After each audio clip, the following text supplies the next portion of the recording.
அனைவருக்கும் வணக்கம். இன்றைக்கி நம்ம பார்க்க போகிறது ஒரு ஆக்ஷன் த்ரில்லர் படமாக வெளியாக இருக்க சாவி அப்படின்ற ஒரு இந்தி படம். இந்த படத்தினுடைய கதை என்னென்னா, ஒரு கணவன் மனைவி ஒரு குழந்தை. மனைவி பேர் வந்து சாவி, கணவன் பேர் வந்து நகுல், குழந்தை பேர் வந்து ஆதி. இவங்க 3 பேரும் வந்து லண்டனில் இருக்க லிவர்பூல் அப்படின்ற இடத்துல வசிக்கிறாங்க.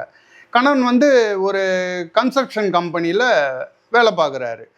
அந்த கன்ஸ்ட்ரக்ஷன் கம்பெனியில் இருக்கிற அவனுடைய பாஸ் வந்து ஒரு வெள்ளைக்கார பெண்மணி. அவங்களுக்கு வந்து இந்த இந்தியன்ஸ் எல்லாம் பார்த்தா ஆகாது. அதனால் வந்து இவர் நகுல்கிட்ட வந்து எப்போ பார்த்தாலும் கேவலமாக பேசுகிறாங்க, 4 பேர் இருக்க இவர் அவமானப்படுத்துகிறாங்க அடிக்கடிக்கு. அந்த மாதிரி இருக்கும்போது ஒரு நாள் வந்து அவங்க ஆஃபீஸை விட்டு வெளியில் வரும்போது நைட்டில் அவங்க ஆஃபீஸில் இருக்கிற ஒரு பார்க்கிங் லாட்டில் வந்து அந்த வெள்ளைக்கார பெண்மணி கொலை செய்யப்படுறாங்க. நிறைய விட்னஸ் வந்து நகுலில் வந்து அந்த கொலை நடந்த இடத்துல பார்த்தேன் அப்படின்ட்டு சொல்கிறாங்க. ரெண்டாவது வந்து அந்த அம்மாவை கொலை பண்ண ஆயுதத்தில் வந்து நகுலோட ஃபிங்கர் பிரிண்ட் வேறு இருக்குது. இதெல்லாம் வச்சு பார்த்து போலீஸ் என்ன பண்ணுது, இவரை மறுநாள் வீட்டில் வந்து நகுலை வந்து அரெஸ்ட் பண்ணிடுறாங்க. அப்போ ஒய்ஃபு சாவிக்கிட்ட சொல்கிறான், நான் அந்த கொலையை சத்தியமாக நான் பண்ணவே இல்லை, இது அநியாயமாக மேலே பழி சுமத்துறாங்க, நான் பண்ணலை அப்படின்றான். சாவிக்கும் நல்லா தெரியும் புருஷங்காரன் அப்படியாப்பட்டு மர்டர் பண்ணுற அளவுக்குலாம் அவன் மோசமானவன் கிடையாதுன்னு சாவிக்கும் நல்லா தெரியும். ஆனால் நமக்கு சட்டம்னு ஒன்று இருக்கு. அவங்க என்ன பண்ணுறாங்க, அரெஸ்ட் பண்ணி போட்டு கோர்ட்டில் வந்து இவனை எல்லா எவிடன்ஸும் இவனுக்கு எதிராக இருக்கிறதுனால கோர்ட்டில் வந்து இவனுக்கு வந்து ஆயுள் தண்டனை கொடுத்துட்றாங்க. ஆயுள் தண்டனை கொடுத்துருவோன்னே போலீஸ்லாம் சொல்லுது, சாவி இனிமேல் அவ்வளோதான், நீ வந்து 12 வருஷம் நீ வெயிட் பண்ணி தான் ஆகணும், அதனால் நீ வந்து உன் சொந்த ஊருக்கு இந்தியாவுக்கு போயிடு, இங்கே இருக்காத அப்படின்லாம் போலீஸ் எல்லாம் சொல்கிறாங்க. ஆனால் இப்போ இந்தியாவுக்கெல்லாம் போக முடியாது. இங்கேயும் வந்து இவளுக்கு வேறு யாரும் துணையும் கிடையாது. இவளுக்கு இருக்கிற ஒரே துணை வந்து இந்த லண்டனில் இவன் ஹஸ்பண்ட் மட்டும்தான். இவள் வந்து ஒரு ஹவுஸ் ஒய்ஃபு. இவளுக்கு வேலை வெட்டிலாம் எதுவும் கிடையாது, இந்த ஒரு குழந்தை தான். இதை வச்சுன்னு நான் வந்து என் புருஷன் வந்து ஜெயிலுக்கு போயிட்டா நான் என்ன பண்ணுவேன், எனக்கு எங்கேயுமே எனக்கு ஆதரவு இல்லையே அப்படின்னு சொல்லி அந்த பொண்ணு தகச்சு போயிடுறா.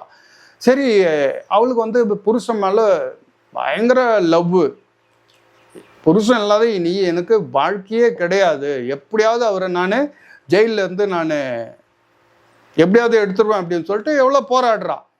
ஆனால் கேஸ் ரொம்ப ஸ்ட்ராங் ஆகி இவளால் ஒன்றுமே பண்ண முடியல. கடைசியில் பார்க்குறா, அவன் லீகலாக தான் எடுக்க முடியல.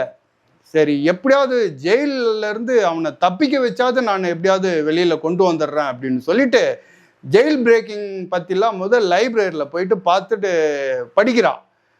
ஜெயிலேருந்து தப்பிக்க வைக்கிறது எப்படி அப்படின்னு சொல்லிட்டு படிச்சுட்டு இந்த விஷயத்தில் கொஞ்சம் எக்ஸ்பர்ட்டான ஒரு ஆள்கிட்ட போயிட்டு கொஞ்சம் ஹெல்ப் கேட்குறான். அவர் ஏற்கனவே ஜெயிலேருந்து தப்பிச்ச எக்ஸ்பீரியன்ஸ் எல்லாம் இருக்குது. அவர்கிட்ட போயிட்டு கெஞ்சி கேட்கட்டோன்னா அவர் என்ன பண்ணுறாரு, ஹெல்ப் பண்ணுறதுக்கு பால்ன்ற ஒரு பேர், அவரை ஹெல்ப் பண்ணுறேன் அப்படின்னு சொல்கிறார். ஸோ அந்த பால்ன்றவரை ஹெல்ப்போட வச்சுக்கிட்டு இந்த சாவி வந்து இந்த ஜெயிலேருந்து புருஷனை தப்பிக்க வைக்கிறதுக்கு எப்படியெல்லாம் வந்து பிளான் பண்ணுறா.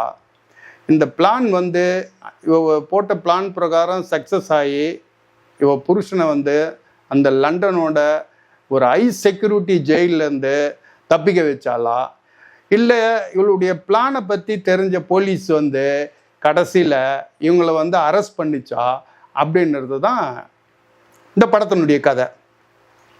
இந்த படத்தை வந்து அபினவ் டியோ அப்படின்றவர் வந்து டைரக்ஷன் பண்ணியிருக்கிறாரு.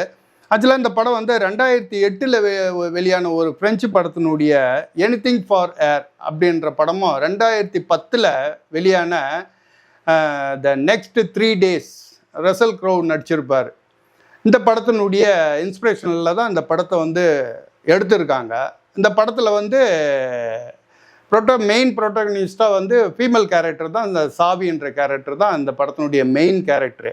இந்த படத்தில் வந்து முக்கியமாக 3 கேரக்டர் வந்து முக்கியமான கேரக்டர். ஒன்று வந்து சாவியோட ஹஸ்பண்டாக நடிச்சிருக்கிற நகுல், அஷ்டவத்ன ரெனே அப்படின்றவர் நடிச்சிருக்காரு. ரெண்டாவது வந்து பால் என்ற கேரக்டரில் வந்து அனில் கபூர் நடிச்சிருக்காரு. மூணாவது வந்து இந்த சாவின்ற கேரக்டரில் திவ்யா கஷ்லகுமார் அப்படின்றவங்க நடிச்சிருக்காங்க. இவங்க தான் இந்த படத்தை முழுக்க முழுக்க தன் முதுகில் சுமந்துன்னு போகிற ஒரு பிரமாதமான கேரக்டர் வந்து இவங்க பண்ணியிருக்காங்க. படத்தில் ஃபஸ்ட்லேருந்து கடைசி வரைக்கும் இவங்களுடைய பிரமாதமான ஆக்டிங்கை நம்ம பாராட்டாமல் இருக்கவே முடியாது. அந்த அளவுக்கு பிரமாதமான ஆக்டிங் பண்ணியிருக்காங்க இந்த சாவி கேரக்டரில் நடித்த திவ்யா கௌசலகுமார். அதுக்கு அடுத்தது இந்த படத்தினுடைய ரெண்டாவது இது வந்து பிரமாதமான ஸ்க்ரீன் பிளே. படத்தில் ஒரு 10 நிமிஷம் தான், அதுக்கப்புறம் வந்து ஆரம்பிக்கிற இந்த படம் வந்து கிளைமேக்ஸ்லாம் அப்படியே பறக்குது. இந்த செகண்ட் ஹாப்லாம் பிரமாதமாக பண்ணியிருக்கிறாங்க. ஒரு இடத்துல கூட உங்களுக்கு வந்து லேக்கிங் அர்த்தே கிடையாது. அந்த அளவுக்கு பிரமாதமாக பண்ணியிருக்கிறாங்க. அதுக்கப்புறம் இந்த படத்தினுடைய கேமரா ஒர்க்கு, இந்த படத்தினுடைய எடிட்டிங்கு, மியூசிக்கு எல்லாமே கச்சிதமாக உட்காந்து இந்த படத்தை வந்து பிரமாதமாக கொண்டு வந்திருக்கிறாங்க அந்த மேக்கிங்கு. அதுக்கு அடுத்தது வந்து இந்த படத்தினுடைய கதைக்களம் வந்து முழுக்க முழுக்க லண்டன்லேயே நடக்கிறதுனால ஷூட்டிங் ஃபுல்லாகவே இந்த லண்டனில் தான் இந்த படமாக்கப்பட்டு இருக்குது இந்த படம். அப்படி இருக்கும்போது இந்த படத்தை நீங்கள் பார்க்கும்போது ஹாலிவுட் படத்தை பார்க்குற மாதிரியே நம்மளுக்கு ஒரு பிரமிப்பு வருது. அந்த அளவுக்கு இந்த படத்தை வந்து அருமையாக எடுத்திருக்கிறாங்க. இந்த படம் வந்து இப்போ வந்து நெட்ஃப்ளிக்ஸ்லேயே அவைலபிளாக இருக்குது, பார்த்து நீங்கள் ரசிக்கலாம். இந்த படத்தினுடைய கிளைமேக்ஸில் அனில் கபூர் வந்து சாவி கிட்ட கேட்பார், இதுக்கு சாவி அப்படின்னு சொல்லி எல்லாரும் ஒன்று கூப்பிட்றாங்களே, அதுக்கு என்ன மீனிங் அப்படின்னு கேட்பார். அதுக்கு அவர் சொல்கிற பதில் நீங்கள் பாருங்கள், அதில் கிளைமேக்ஸில் சூப்பராக இருக்கும். மற்றபடி இந்த படத்தில் வந்து குடும்பத்தோடு பார்க்க வேண்டிய படம், பார்த்து என்ஜாய் பண்ணுங்கள். பார்த்துட்டு நீங்கள் வந்து லைக் பண்ணுங்கள், ஷேர் பண்ணுங்கள், கமெண்ட்ஸ் பண்ணுங்கள், சப்ஸ்கிரைப் பண்ணுங்கள். நம்ம அடுத்த வீடியோவில் பார்ப்போம். பை.